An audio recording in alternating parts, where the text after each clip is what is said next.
Hi, it's Steve. Today we'd like to show you how to change the water line coupler on your refrigerator. It's a really easy job. Let me show you how we do it. Now to change that coupler, we simply need to open up both doors, remove the lower kick plate, and then we can change out that part.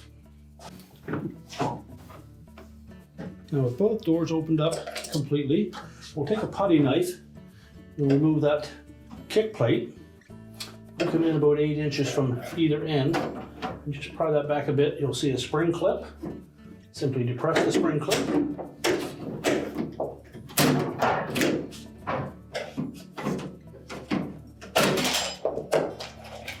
And then remove that toe plate. Now to release the water lines from the old coupler, we're going to just push in on those collars while pulling out on the tube. Now there will be some water in those lines, so you'll need something to clean that up.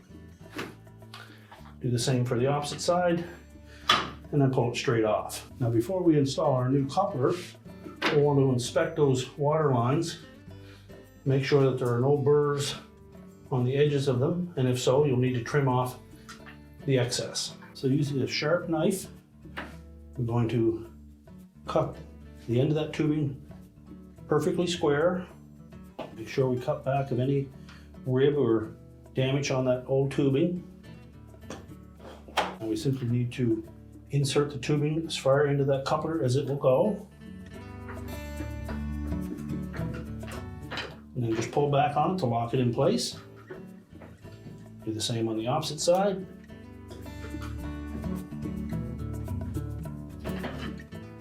Now we're ready to reinstall our kick plate. We want to make sure that when we put that on, that the long portion of those spring tabs is facing up. We'll engage the short bottom end of that clip first.